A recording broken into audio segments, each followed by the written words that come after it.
कोई अपनी मर्जी से नहीं आया, ना कोई भाई मोहम्मद अली के लिए, ना कोई मेरे लिए। हमारी औकात क्या है? हम जैसे कितने आए और आकर के चले जाएंगे, और कितने आए आकर के चले गए, बड़े बड़े आए आकर के चले गए और चले जाएंगे। लेकिन बड़ी प्यारी बात कही थी, कोई गुल बाकी रहेगा ना चमन रह जाएगा, बस रसूलुल्लाह का दीने हसन रह जाएगा। अतलसो कम ख्वाब की पोशाक पर नाजा ना हो, इस तने बेजान पर खाली कफन रह जाएगा। हम सफीरो बाग में हैं, कोई दम के चहचहे, बुलबुलें उड़ जाएंगी, सूना चमन रह जाएगा। आने जाने वाले आते जाते रहेंगे। हिंदुस्तान का बहुत बड़ा शेर कहने वाला शख्स भाई महबूब गौहर साहब की शक्ल में बैठा हो, जिसने सवाने आला हजरत मंजूम तहरीर की हो। मैं समझता हूं उसके सामने शेर पढ़ना ये तो गुंजाइश रखता है, लेकिन अपने शेर कहना हम जैसों के लिए गुंजाइश ही नहीं है, क्योंकि हमें कहने भी नहीं आते। लेकिन एक बात बड़ी प्यारी कही थी किसी ने, कहा था कि जिंदगी खत्म हुई और कलम सूख गए, तेरे औसाफ का एक बाप भी पूरा ना हुआ। तो ये जो महफिल सजी है, जो दीवानों का हुजूम है, यकीनन हुजूर के करम पे बैठा हुआ है। हुजूर ने बुला रखा है। मैं सबसे पहले अराकीन कमेटी को और तमाम पटना के अफराद को सबसे पहले हुजूर की विलादत की दिली मुबारकबाद पेश करता हूँ। अल्लाह हुजूर की आमद का हम सबको सदका अता फरमाए। वो जो न थे तो कुछ न था, वो जो न हो तो, वो जो न हो तो, वो जो न हो तो कुछ ना हो। ये हम आपसे बार बार इसलिए नहीं पढ़वाते कि हमारी शान में चार चांद लग जाएं। हमारी कोई शान नहीं है, कोई शान नहीं है, कोई हैसियत नहीं है, सिर्फ इतनी हकीकत है, तेरे टुकड़ों पे पले गैर की ठोकर पे न डाल, झड़कियां खाएं कहां छोड़ के सदका तेरा। आपसे सिर्फ इसलिए पढ़वाया जाता है ताकि आपका नाम भी हुजूर के सनाखानों में आ जाए, ताकि क़यामत में जब हुजूर के सनाखानों को सदा लगे तो सबसे आगे हसन हो, उसी लाइन में पीछे बरेली के अहमद रजा खान हो, फिर साथ में ऐसे ऐसे सनाखान हो, फिर इनके पीछे हम जैसे भी सारे गुलाम सनाखानों की लिस्ट में आ जाए। कोई कहे मौलवी ये तो ड्यूटी से रोज नात पढ़ते हैं, बड़े बड़े कलाम पढ़ते हैं, कई कई घंटे हुजूर की नात पढ़ते रहते हैं, तो ये तो आ सकते हैं, हमारी गिनती कैसी। तो कभी कभी ख्याल आता है कि जब मिस्र में हुस्न यूसुफ की बोली लगी तो जहां अमीर खरीदार बन के आए थे वहां भीड़ में एक बूढ़ी भी आई थी। उसने धक्का मुक्की की, हटाया, दबाया, बचाया, रास्ता दो, कौन है कि मुझे भी यूसुफ तक जाना है, क्या करेगी? मैं भी खरीदारी का दावा रखती हूँ। लोगों ने कहा तू हालात से तो कमजोर लग रही, तू खरीदेगी यूसुफ को? क्या है तेरे पास? उसने कहा पूरे 5 सेर रुई का काता हुआ धागा लेके आई। लोग कहने लगे तू धागे से खरीदेगी? कहा ऐलान हुआ है कि यूसुफ को वो लेके जाएगा जो सारी कमाई लेके आएगा। बूढ़ी कहने लगी मेरी तो सारी कमाई है। किसी ने कहा वो देख अमीर मिस्र की सारी दौलत पल्ले में आ गई है, लेकिन यूसुफ के हुस्न का हम पल्ला ना हो सकी है, तू क्या खरीदेगी? उसने कहा जाने तो दो, कम से कम उनके खरीदारों की लाइन में तो लग जाऊं। कहा क्यों? ताकि कयामत में जब अल्लाह यूसुफ के खरीदारों का नाम लेगा तो कम से कम मुझ गरीब का भी उन खरीदारों में नाम आ जाएगा। क्या बात है, क्या बात है। वो भाई जरूरी नहीं है कि किसी ने महीनों के चिल्ले काटे हो तब खुदा को प्यार आए। खुदा की कसम कभी कभी नेकियां सदियों की इबादत पे भारी पड़ जाया करती हैं, सदियों की नेकियां। मैं दिली मुबारकबाद पेश करता हूं, आप हुजूर की महफिल सजा के बैठे। महबूब गौहर भाई, मोहम्मद अली फैजी भाई, सदर साहब, जुमला उलमा, मुफ्ती साहब क़िबला, तवज्जो फरमाइए। मैं बड़ी बात करने लगा हूं।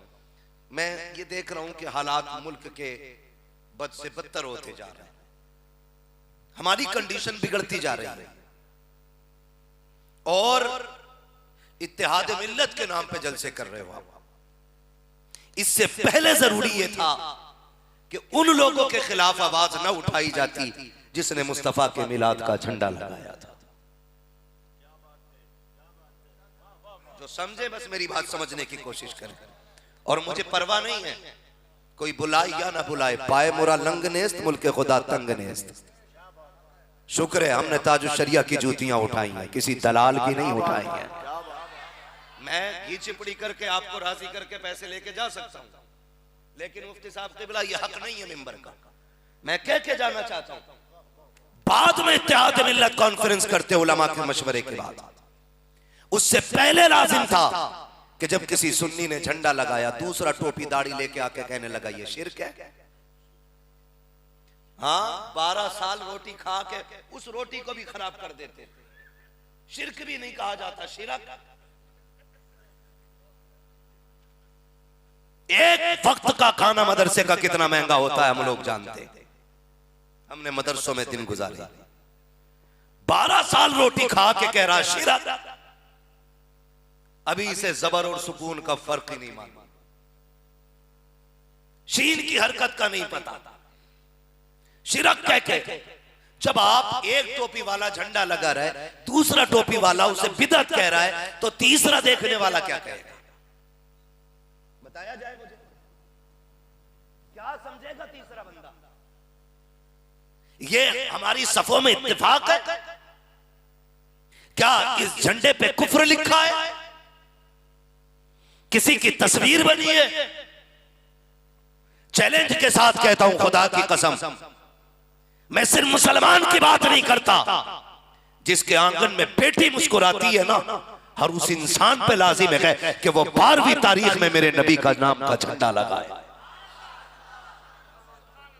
मैंने मुसलमान नहीं कहा, सुन्नी वहाबी नहीं, जिसके भी आंगन में बेटी मुस्कुराती हो उस पे लाजिम है वो 12वीं तारीख को मेरे नबी के नाम का झंडा लगाए।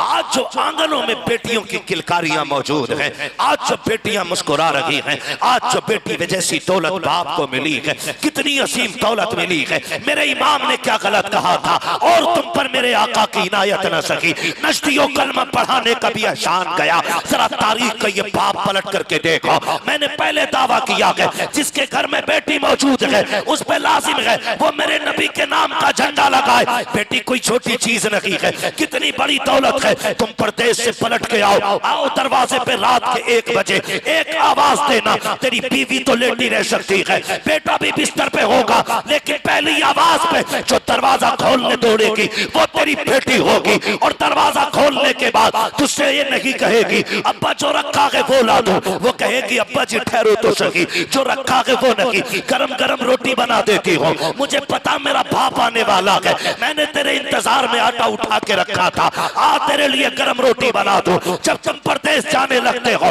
बेटों से ज्यादा बेकरार बेटियां होती हैं, परदेश से आने लगते हो, आने की खुशियां बेटों से ज्यादा बेटी मनाया करती है। तुझे क्या पता बेटी कितनी बड़ी दौलत है? खुदा की कसम, जब बुढ़ापे में बेटे टुकड़ा देते हैं तब बेटियां सीने से लगाती हैं और बढ़ के कहता हूं बेटे दुनिया का सहारा हो सकते हैं, लेकिन बेटियां कयामत के दिन जन्नत का सबब बना करती है। नारे तकबीर, नारे रिसालत। ओ भाई, जिसे रब ने बेटी दी है उस पे लाजिम है वो मेरे नबी के नाम का झंडा लगाए। अगर नहीं लगाता तो धर्म कोई भी हो उसका वो नमक हराम होगा। मैं सुने बहुत गौर से, मैं जनरल बात कर रहा हूं, ये कोई ये लेके न बैठे कि मैं थाना भवन की फिक्र लेके बैठा हूं।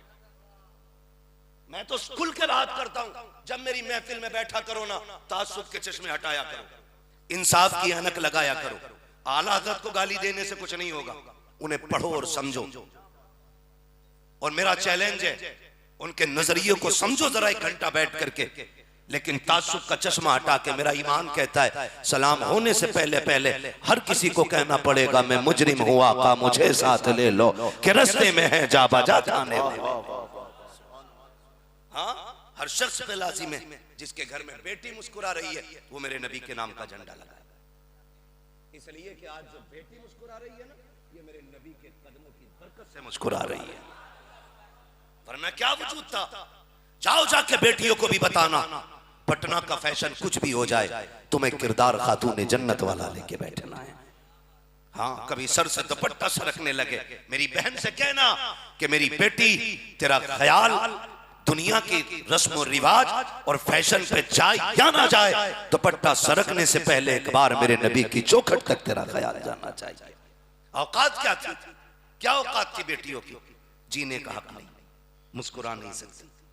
रुक के एक बात कह दूं, बुरा ना मानने तो, कितनी तब्दीली आई, कितनी तब्दीली आई हुजूर की विलादत से पहले, विलादत से पहले मेरे नबी की, समझ रहे ना, तखलीक से नहीं, विलादत से पहले बेटियां पैदा होते ही मार दी जाती थी। मारी आज भी जा रही हैं बेटियां, लेकिन वक्त बदला गया है। या तो पैदा होने से पहले मार दी जाती हैं और या फिर निकाह के बाद मारी जाती हैं। क्या ये हालात नहीं है हमारे बीच? मुफ्ती साहब क़िबला बैठे हुए, जाओ जाकर के दारुल इफ्ता के फतवे चेक करो, 80% से ज्यादा तलाक के मसले आते हैं, बाकी 20% में सारी जरूरतों वाले। ये कंडीशन हमारी कौम की हो गई है। और ऐसे ही बेटी लेने वाले और ऐसे ही बेटी देने वाले। क्यों आज बेटियां बोझ बन गई? मैं आपको बताऊं, जिस बाप के माथे पे पसीना तक नहीं आता था ना कत्ल करते टाइम, आज वो कमर झुक गई है, फिर भी पटना के बाजार में मंडी में खड़ा है। उससे पूछो तेरी उम्र तो आराम की थी, क्यों मंडी में आ गया? मुस्कुरा के कहता बेटी जवान है, हाथ भी लेकर ने हैं, इसलिए बाजार में आके खड़ा हो गया ताकि 4 पैसे कमा सकूं। चाचा क्या फिक्र करनी बेटी की? वो भी कहेगा मेरे नबी ने फरमाया जिसने पाल पोस के बेटी जवान की इज्जत से रुखसत कर दी, उसकी जन्नत की जमानत मोहम्मद ले रहा है।